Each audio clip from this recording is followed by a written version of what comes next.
کے ایک یزید کا پرچہ بھی کل آپ کے سامنے آ چکا تھا. تو یہ ہم نے اس قسم کا معاشرہ بنا رکھا ہے کہ جہاں پر اس طرح سے یزید بن کے نکلتے ہیں. اگر تھوڑا سا ہم وقت اور لے لیں ان سے معذرت کے ساتھ کہ جو ابھی نجفی آج میں موجود تھے، صرف 3 یا 4 منٹ کی ہم آپ کو زحمت دینا چاہتے ہیں آج ولادت امام کے مناسبت سے. ایک بات تو یاد رکھیے کہ کس ماحول میں امام نے پرورش پائی، امام حسن نے، وہ تو بتانے کی ضرورت نہیں. نانا، باپ، ماں، بھائی، کنیز، غلام، سب کے سب اطاعت الہی کے جذبے سے سرشار. وہ ماحول کہ جہاں پر اگر غیر معصوم جائے تو فرمان و منا اہل البیت کی سند لے کے واپس آئے. دوسری طرف یزید کا کون سا ماحول؟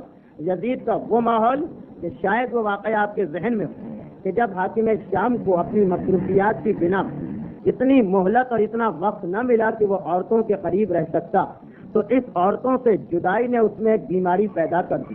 اور جب ایک مرتبہ وہ ضروری کام سے شام سے یمن کی جانب جا رہا تھا، گورنری کا زمانہ، حضرت عثمان کی خلافت کا دور ہے، وہ شام سے یمن کی جانب جا رہا تھا تو راستے میں بیمار پڑا، اور اتنا شدید بیمار پڑا کہ تمام طبیب اور حکیموں نے کہہ دیا کہ اس کے بچنے کا امکان نہیں، اور صرف ایک چیز ہے کہ جو اس کے مرض کا علاج کر سکتی، اور وہ یہ کہ یہ ایک رات شادی کرے اور کسی عورت کی قربت میں گزارے.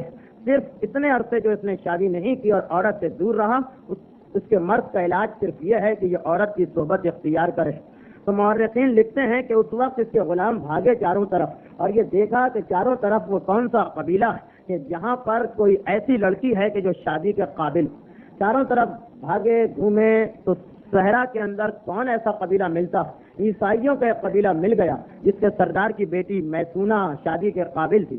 غلاموں نے جا کر میسونہ کے باپ کو پیام دیا، اور میسونہ کے باپ نے یہ بھی سوچتے ہوئے کہ مسلمانوں میں میرا خاندان مل جائے گا تو نقصان پہنچا سکوں گا، اور یہ بھی سوچتے ہوئے کہ اتنی عظیم ہستی اپنا رشتہ لے کے آئی، اپنی بیٹی کا رشتہ امیر معاویہ سے، حاکم شام سے کر دیا، اور یہ میسونہ بیاہ کر دمشق واپس آ گئی حاکم شام کے ساتھ. تو تاریخوں میں یہی تو لکھا ہے کہ میسونہ آزاد فضاؤں کی پروردہ، آزاد فضاؤں کی رہنے والی، آزادی کے ساتھ زندگی گزارنے والی، اسے محل کی تاریک اور تنگ فضا پسند نہ آئی. چنانچہ ایک دن وہ اپنے محل کے کمرے میں لیٹی ہوئی اپنے شوہر کے شان میں قصیدہ سا پڑھ رہی تھی، اور اس نے اس قسم کے جملے استعمال کیے تھے کہ وہ گڑھے کے اندر، میرے گاؤں میں گڑھے کے اندر ہوا کے نکلنے کی آواز زیادہ بہتر ہے یہاں کے باجوں اور موسیقی کے آلات کی آواز سے، اور کھجور کے درخت پر چڑھ کر توڑ کر کھجوریں کھانا زیادہ بہتر ہے دسترخوان پر سونے کے پیالوں میں کھانا کھانے کے مقابلے میں، اور اپنے قبیلے کے غریب ترین آدمی کے ساتھ زندگی گزارنا زیادہ بہتر ہے اس کان کٹے ہوئے گائے کے بچے کے ساتھ زندگی گزارنے کے مقابلے میں. حاکم شام کا گزر وہاں سے ہوا، کان کھڑے ہوئے کہ یہ کس کو کان کٹا ہوا گائے کا بچہ کہا جا رہا. غور کیا تو پتا چلا کہ یہ کسی اور کا نہیں، خود انہی کا تذکرہ ہو رہا. چنانچہ جلال کی حالت میں دروازہ کھولتے ہوئے اندر داخل ہوئے اور کہا کہ کیا تجھے میرا ساتھ پسند نہیں؟ وہ آزاد فضا کی پروردہ لڑکی، اسے کسی کا کیا خوف ہو سکتا تھا؟ علل اعلان کہا کہ نہیں، میں تیرا ساتھ اختیار نہیں کرنا چاہتی ہوں. چنانچہ حاکم شام نے اس کو نکال دیا، اس حالت میں کہ محل سے نکلی اور اس کے پیٹ میں یزید موجود تھا. یزید قبیلے میں گیا اور وہاں جا کر اس کی پرورش ہوئی. ہمارے علماء واقعے کو ذرا مختلف انداز میں پیش کرتے ہیں کہ جب شادی کے بعد میسونہ معاویہ کے محل میں آئی تو پتہ یہ چلا کہ اس کے باپ کا ایک غلام صفہ جس سے میسونہ کو انتہائی قربت تھی. امیر شام کو پتہ چلا کہ میسونہ کے پیٹ میں صفہ کا بچہ ہے، چنانچہ اس نے طلاق دے کر اسے محل سے باہر نکال دیا. وہ اپنے قبیلے میں آئی اور وہاں پر یزید کی ولادت ہوئی. تو یزید حقیقتاً امیر شام کا بیٹا ہے بھی یا زنا کی اولاد ہے، یہ مسئلہ ابھی تحقیق طلب. بہت اختصار کے ساتھ کچھ لڑکے سن کر آئے جملے، اور آپ میں سے بھی کچھ نے اس سے پہلے ایک مقام پر یہ گفتگو سنی. بہت اختصار کے ساتھ جو ہم نتیجہ نکالنا چاہتے ہیں وہ یہ کہ اس قبیلے میں آ کر یزید کی ولادت ہے. اور قبیلہ کن کا قبیلہ کہ جن کا کام گانا بجانا اور موسیقی. تمام عرب میں موسیقاروں کا سب سے مشہور قبیلہ یہ قبیلہ کلیبیہ تھا، جس کی یہ میسونہ، جس کے سردار کی بیٹی. تو اب تاریخ میں یہ ہے کہ جب یزید پیدا ہوا تو اس کا باپ تو موجود نہ تھا، اس کا نانا، اس کا ماموں، اس کی ماں یہی اس کی پرورش کر رہے تھے. ادھر امیر شام نے یہ دیکھا کہ میں نے امام حسن سے ایک سلو نامہ کیا، اور اس کی بنیادی شرط کیا ہے کہ خلافت امیر شام کے انتقال کے بعد واپس بنی ہاشم کو ملے گی. اس نے اپنی تمام تر چال بازی کو استعمال کرتے ہوئے خلافت کو بنی ہاشم کے پاس جانے سے روکنا تھا، مگر اسے یہ بھی خوف کہ میری کوئی اولاد تو ہے نہیں، اگر میں نے خلافت لے بھی لی تو میں کس کو دوں، کہیں ایسا نہ ہو کہ پھر یہ پلٹ کر بنی ہاشم کے پاس پہنچ جائے۔ تو وہ خاص طور پر آتا ہے اور آنے کے بعد اس قبیلے سے اپنے بیٹے کو لے جاتا ہے، مگر یہ بیٹا ماحول میں زندگی گزار کے آیا، اس ماحول میں جہاں نانا کی گود میں جاتا ہے تو نانا گانے گا رہا، ماں کی گود میں جاتا ہے تو ماں کی زبان پر گانے، ماموں کی گود میں جاتا ہے تو ماموں کی زبان پر گانے، قبیلے کے دوستوں میں نکلتا ہے تو وہاں پر گانے۔ تو جیسا کہ ہم کہتے رہتے ہیں کہ صبح کو اٹھتا ہے تو گانے کی آواز، شام کو سوتا ہے تو گانے کی آواز، بستر پہ جاتا ہے تو گانے کی آواز، بستر سے اٹھتا ہے تو گانے کی آواز، کھانے کے وقت دسترخوان پر بیٹھتا ہے تو گانے کی آواز، کھانے سے اٹھتا ہے تو گانے کی آواز، گھر میں آتا ہے تو گانے کی آواز، گھر سے نکلتا ہے تو گانے کی آواز۔ غرض یہ کہ گانے ہی گانے کے اندر اس کی تمام زندگی گزرتی ہے۔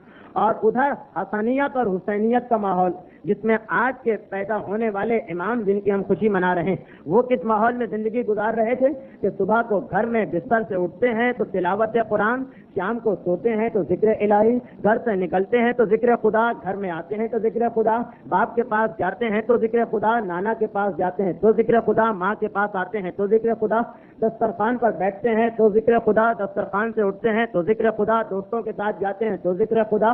امام کی زندگی ذکر خدا میں، یزید کی زندگی ذکر شیطان میں۔ وہ روایت کی روشنی میں کہ جب شیطان نے کہا تھا خدا بندہ تو نے اپنا کلام تو قرآن کی صورت میں بھیجا ہے، میرا کلام کہاں ہے؟ تو کہا گیا تھا یہ سارے دنیا کے گانے یہ تیرا کلام۔ تو یزید کلام شیطان یعنی گانے میں زندگی گزار رہا ہے، امام کلام خدا یعنی تلاوت، نماز، روزہ اور اسی قسم کی اخلاقی باتوں میں زندگی گزار رہے ہیں۔ ہم اپنے بچوں کو کون سا ماحول دے رہے ہیں؟ حسنیت کا ماحول جس میں صبح و شام ذکر خدا ہو، یا یزیدیت کا ماحول جس میں صبح و شام ذکر شیطان؟ یا آپ کسی بھی گھر سے اٹھتی ہوئی آوازوں سے پہچان سکتے ہیں۔ صبح لوگ اٹھتے ہیں تو کیسٹ کھول کر پہلا کام یہ کرتے ہیں کہ گانا سنتے ہیں، رات کو بستر پہ جاتے ہیں تو گہری نیند کے لیے گانے کی مدھم آوازوں کے درمیان سونا پسند کرتے ہیں۔ اگر لوگ گھر سے نکل کر دوستوں کے ساتھ تفریح کے لیے جاتے ہیں تو سب کچھ بھول جائیں، یہاں تک کہ کھانا بھی بھول جائیں، مگر کیسٹ کو لے جانا نہیں بھولتے۔ ہوٹلوں میں بیٹھ کر کھانا کھاتے ہیں تو اس ہوٹل کو ترجیح دی جاتی ہے جس کی دیواروں کے اسپیکر سے گانے کی آوازیں بلند ہو رہی۔ دفتر میں یا گھر میں کوئی کام کیا جائے تو اس وقت کام کا لطف زیادہ محسوس ہوتا ہے جب کیسٹ کھلا ہوا ہو اور موسیقی کی مدھم بھینی رسیلی شیریں آواز کانوں میں پڑ رہی۔ تو دیکھنا یہ کہ ہمارے بچے حسینیت میں زندگی گزار رہے، حسنیت میں زندگی گزار رہے یا یزیدیت میں، یہ فیصلہ آپ کو کرنا ہے۔ اس فیصلے کا اختیار نہ ہمیں ہے، نہ کسی عالم کو ہے، نہ کسی ذاکر کو ہے، نہ کسی واعظ کو ہے۔ آپ کو صرف یہ دیکھنا ہے کہ ہم اپنے بچوں کو یزیدیت کے ماحول میں پروان چڑھا رہے ہیں یا حسینیت کے ماحول میں۔ حسنیت کے ماحول میں پروان چڑھائیں تو ہمیں فضا نظر آتی ہے۔ اس حالت میں کہ پیغمبر گھر میں داخل ہوتے ہیں تو دیکھا کہ فضا سر کو جھکائے ہوئے بیٹھی۔ پیغمبر نے کہا کہ کیا بات ہے فضا، بڑی غمگین نظر آ رہی۔ کہا کہ یا رسول اللہ غمگین نہیں ہوں، فکر مند۔ کہا کہ کس بات کی فکر؟ کہا فکر اس بات کی کہ اب وہ قیامت کے بعد والی جنت کا خدا سے سوال کروں یا سوال نہ کروں۔ پیغمبر کہتے ہیں کہ فضا یہ کیسی بات تو نے کہہ دی؟ کہا کہ ہاں، جب سے سیدہ کے گھر میں آئی اور یہاں رہ رہی ہوں بس یہی سوال ذہن میں ہے کہ اب وہ والی جنت میرے کام آئے گی بھی یا میرے لیے بیکار ثابت ہوگی۔ پیغمبر کہتے ہیں کہ فضا یہاں کون سی ایسی بات دیکھ لی؟ کہا کہ یا رسول اللہ صبح کو اٹھتی ہوں، امیر المومنین اور جناب سیدہ آتے ہیں، یہ کہتے ہوئے آتے ہیں کہ بہن فضا تم پر ہمارا سلام۔ حسن اور حسین اٹھتے ہیں کہتے ہوئے آتے ہیں کہ مادر گرامی فضا آپ پر ہمارا سلام۔ تو یا رسول اللہ جہاں علی اور فاطمہ جیسے مجھے بہن کہہ کے سلام کریں، حسن اور حسین جیسی ہستیاں مجھے ماں کہہ کے سلام کریں، اب اس سے بڑھ کر کون سی جنت فضا کو مل سکتی؟ یہ حسنیت کا ماحول ہے جہاں فضا زندگی گزار رہی۔ وہ یزیدیت کا ماحول ہے کہ جہاں سے یزید ڈھل ڈھل کے نکل رہا۔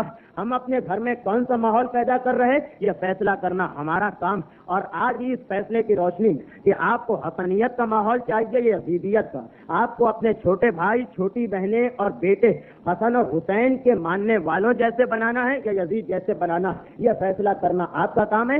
آج کی رات کی مناسبت سے ضرور غور کیجیے، اس لیے کہ یزید کا صحیح مقابل امام حسین نہیں تھے بلکہ یزید کا اصل مقابلہ امام حسن سے ہوا تھا۔ یہ تاریخ کا ایک بہت بڑا راز جس کی پردہ کشائی کچھ ویلفیئر میں ہو چکی، کچھ ہونے لگے گی۔ البتہ اگر آپ میں سے کچھ حضرات اپنے یزیدیت کے ماحول کو حسنیت کے ماحول میں تبدیل کرنا چاہیں تو پہلا کام تو یہ ہوگا کہ اس گانے کی مصیبت سے نجات حاصل کریں. اور جیسا کہ ہم اعلان کر چکے ہیں نجفی حال میں کیسٹ لائبریری کے منتظمین انتظار کر رہے ہیں کہ وہ کون کون سے مومن ہیں جو اپنی یزیدیت کو وہاں پھینکیں اور وہاں پر وہ کیسٹ ان کے کام میں آئیں گے اور اس کے اوپر وہ مختلف تقاریر ریکارڈ کر کے آپ کے گھر اور دوسروں کے گھر بھجوائیں گے. تو اگر آپ یزیدیت سے چھٹکارا حاصل کرنا چاہتے ہیں, حسنیت کی پیروی کرنا چاہتے ہیں تو بسم اللہ قدم اٹھائیے اور دیکھیے کہ اس کا نتیجہ کیا نکلتا ہے. آیت اللہ روح اللہ خمینی کی زندگی میں ہمیں یہی نظر آتا ہے کہ امام خمینی نے کس طرح سے